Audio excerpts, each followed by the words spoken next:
What's up YouTube, DMLX here. Today I'm presenting you guys my top 10 most anticipated games of 2019 so far. Because you know the drill, once E3 2019 rolls around, we're going to be seeing a lot of high profile games revealed for the later half of the year. Now just to clarify, this list is based on games that have a confirmed release date of 2019. So as much as I want to believe that The Last of Us Part 2 is coming out next year, I just can't put it on the list.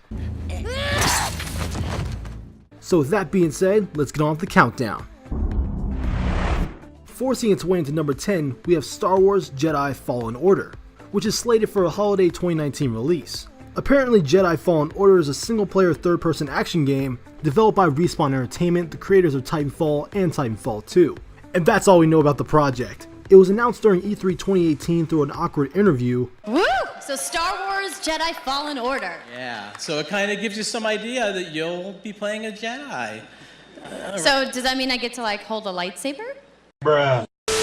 We didn't get a sneak peek of gameplay, a cinematic teaser, or even a freaking logo! But it's a Star Wars game after all, so I'm probably going to give it the benefit of the doubt. Apparently the game takes place shortly after the events of Star Wars Episode 3, Revenge of the Sith, where you play as a surviving Jedi Padawan during the Imperial era. I'm hoping Jedi Fallen Order plays out like a spiritual successor of the Force Unleashed series, but maybe not as over the top. Maybe somewhere in the vein of the latest God of War game, where it's a bit more grounded, cinematic, and more vulnerability towards the main protagonist, seeing that we are playing as a Padawan after all. Also, If we don't get a standoff with Darth Vader, I swear to God!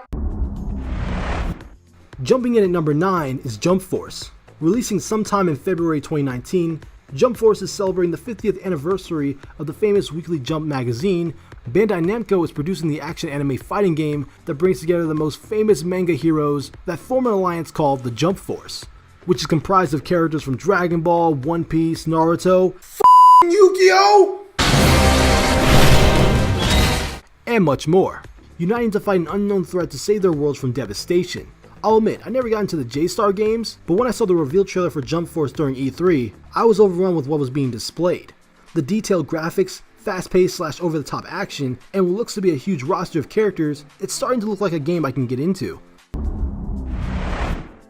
Riding into number 8, we have Days Gone. Releasing on April 26, 2019, an open-world zombie survival game where you play as Starkiller himself, who goes by the name Deacon St. John. Wow, that's a creative name.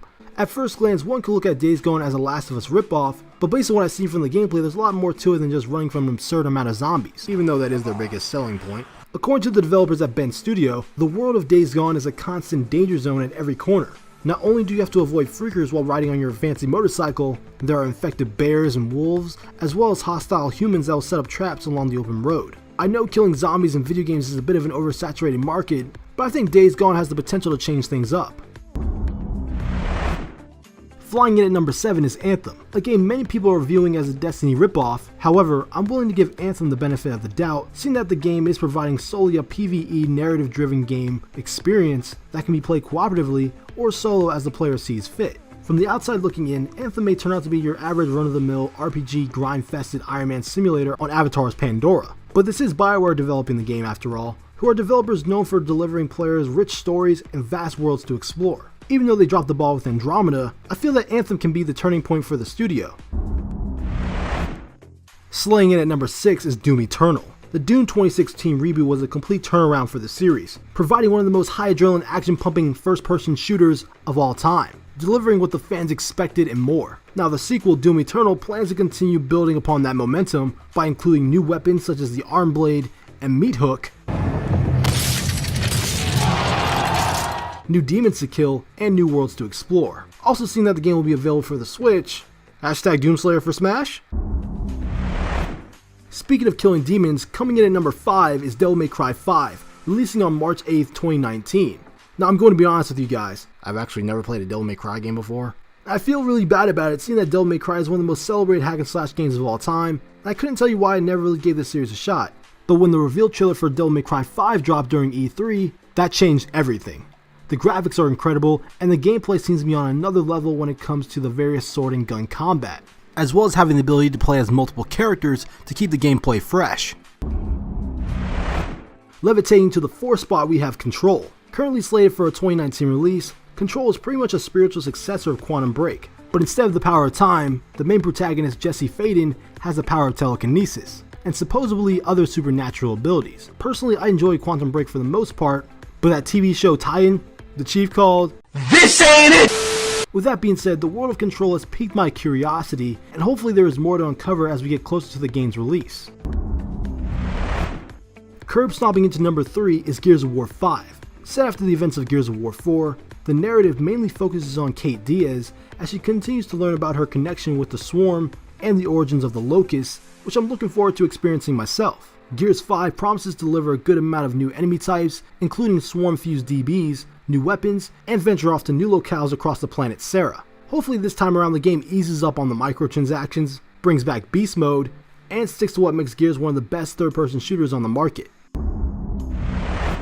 Brutally breaking into number 2 is Mortal Kombat 11. Thankfully I held off on making this list after the Game Awards. The developers over at NetherRealm continue to get better and better with each new fighting game they create. Mortal Kombat is undoubtedly my favorite fighting game series of all time, right behind Smash and Injustice.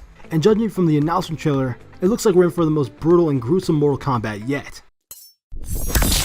Get over here! Crafting into number 1 is Yoshi's Crafted World. Was there any doubt? I mean, Of course Kingdom Hearts 3 is number 1. Are you kidding me? this is a game myself and many other fans have been waiting over a decade for. Yes, there are other Kingdom Hearts games to fill the gap, along with a collection of HD remasters, movies, and 0.2 Birth by Sleep, which is considered a demo at this point.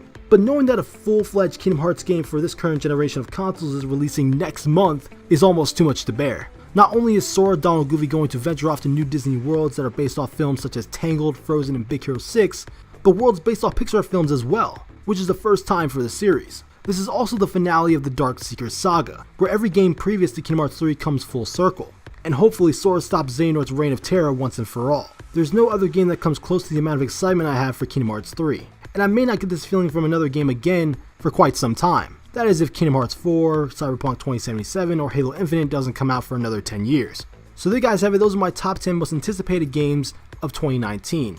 Let me know what games you're looking forward to in the new year in the comment section down below, and if you enjoyed this video, make sure to hit that like button, it really helps me out, and subscribe for more content from me on various games in general. I'm DMLX, I'll see you in the future.